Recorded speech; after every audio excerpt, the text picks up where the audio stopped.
Good morning friends. ఇవాళ reel episode వచ్చేసి చక్రి వాళ్ళ ఇంటికి మహాలక్ష్మి వస్తుంది కదా. బయట ఉన్న నారాయణ వచ్చినందుకు, మహాలక్ష్మి ఇంటికి వచ్చినందుకు హ్యాపీగా ఫీల్ అయ్యి అమ్మ చక్రికి అలాంటి సలహాలు ఇచ్చినందుకు నన్ను క్షమించమ్మా అని అంటే, నేనేమి ఇక్కడ ఉండిపోవడానికి రాలేదు, కన్నాకి ఫీవర్ వచ్చింది కదా చూడ్డానికి వచ్చానంటే, అవును ఆడికి ఫీవర్ వచ్చిందా అని అంటాడు.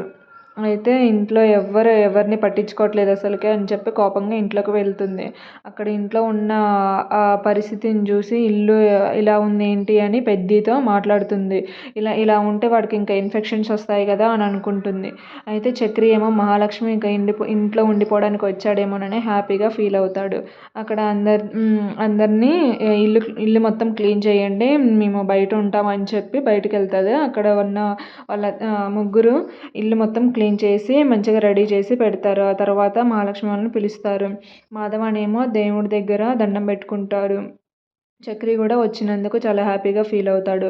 ఆ తర్వాత మహాలక్ష్మి కన్నాకి ఫీవర్ వస్తే చూసుకోకుండా వెళ్ళిపోతారా అని తిడుతుంది. తర్వాత కన్నాని టాబ్లెట్స్ వేసుకున్నావా, మంచిగా ఉందా అని అడుగుతుంది. ఆ తర్వాత పెద్దీతో కాఫీ పెట్టించుకొని తాగుతుంది. ఇలాంటి కాఫీ తాగక చాలా డేస్ అవుతుంది పెద్ది అని చెప్పి థ్యాంక్స్ చెప్తుంది.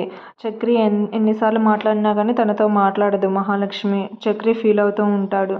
ఆ తర్వాత టిఫిన్ తింటారు. మహాలక్ష్మి అండ్ కన్నా టిఫిన్ చేస్తూ ఉంటారు. టిఫిన్ చేశాక మాధవ టాబ్లెట్స్ ఇస్తాడు, కన్నాకి వేసుకుంటాడు. వేసుకున్న తర్వాత అందరూ కాసేపు మాట్లాడుకొని మహాలక్ష్మి వెళ్ళిపోతుంది.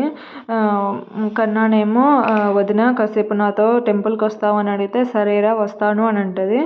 అయితే టెంపుల్కి వెళ్ళి కాసేపు మహాలక్ష్మితో మాట్లాడి ఇంట్లో ఉండమని చెప్పడానికి ట్రై చేస్తాను నేను అని చెప్పి చక్రి కూడా టెంపుల్కి వెళ్తాడు.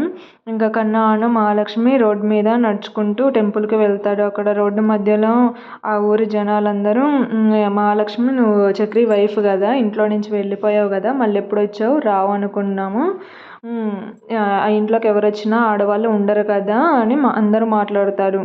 అయితే కన్నానేమో విసుక్కుంటాడు వాళ్ళని. మహాలక్ష్మి ఏమో సారీ చెప్తుంది. నా వల్లే కదరా మీరు ఇన్ని మాటలు పడుతున్నారంటే, మీరేం చేశారు వదినా అని అంటాడు. తర్వాత కన్నాను మహాలక్ష్మి టెంపుల్కి వెళ్తారు. అంతలోకి చక్రి కూడా టెంపుల్కి వస్తాడు. టెంపుల్కి వచ్చి దండం పెట్టుకొని మహాలక్ష్మి ఇక్కడే ఉండిపోవాలని కోరుకుంటాడు. పంతులు గారు నేను ఒక తప్పు చేశా, అది ప్రాయశ్చిత్తం కలగాలంటే ఏం చేయాలంటే 1116 పొర్లు దండాలు పెట్టాలి అని అంటాడు. దానికి షాక్ అయ్యి, లేదంటే ఆ అమ్మాయిని క్షమించాలని అంటాడు. అయితే చక్రి ఏమో మహాలక్ష్మితో మీరు నన్ను క్షమించాలంటే ఏం చేయాలి చెప్పండి అని అంటాడు. అయితే రండి అని చెప్పి చేతిలో కర్పూరం పెట్టి వెలిగిస్తుంది. అయితే ఎంతసేపైనా పట్టుకుంటానని చెప్పి అంటాడు. కానీ కాసేపట్లోనే కాలుతుందని చెప్పి కింద పడేస్తాడు. ఓకే అర్థమైంది. ఎప్పటికైనా నేను ఇంట్లో నుంచి వెళ్ళిపోతే మీరు ఉంటారా అండి అంటే, ఆలోచిస్తానని చెప్పి వెళ్ళిపోమంటుంది. ఆ తర్వాత కన్నా మహాలక్ష్మి ప్రసాదం తింటూ ఉంటారు. అంతలోకే తాయారు వస్తుంది. తాయారు వచ్చి, అమ్మ నువ్వు తీసుకున్న నిర్ణయం చాలా మంచిది, వెళ్ళిపోయినందుకు మంచిది, ఆ ఇంట్లో ఎవరు ఉండరని చెప్పా కదా, నా శాపమే కరెక్టు, నువ్వు వెళ్ళిపోవడమే మంచిది అని చెప్పి మాట్లాడుతుంది. అక్కడ మహాలక్ష్మి ఫీల్ అవుతుంది. ఫీల్ అయ్యి ఆఫీస్కి చాలా లేట్గా వెళ్తుంది. అక్కడ సీనియర్ అయిన కుమార్ ఏమో అరుస్తూ ఉంటాడు మహాలక్ష్మిని, ఇంత లేట్గా వచ్చేది, టైం సెన్స్ లేదా అది ఇది అని. ఫైల్ ఇవ్వలేదు ఏంటి అని అంటే, విక్కీ సార్ దగ్గర ఉంది క్లియరెన్స్ కోసం అని చెప్పి అని అంటుంది. అంతలోకి విక్కీ వస్తాడు. ఏమైంది, ఎందుకు అలా అరుస్తున్నావు అని చెప్తే, నేనేం అరవట్లేదు అని చెప్తాడు. ఆ తర్వాత జోక్ చేస్తారు. జోక్కి మహాలక్ష్మి నవ్వుతుంది. నువ్వు ఇలా నవ్వుతూ ఉండాలి అంటాడు విక్కీ. అక్కడ కేశవానేమో బుస్సు కోసం వెయిట్ చేస్తూ ఉంటాడు. బుస్సు ఆల్రెడీ వచ్చి కేశవాన్ని చూస్తుంది. అంతలోకే కేశవానేమో రావట్లేదని వెళ్ళిపోతుండు కదా అని శైలు వచ్చి కేశవతో మాట్లాడుతుంది. అలా వాళ్ళిద్దరూ మాట్లాడుకుంటారు. ప్రేమగా కాసేపు మాట్లాడుకొని అక్కడి నుంచి వెళ్ళిపోతారు.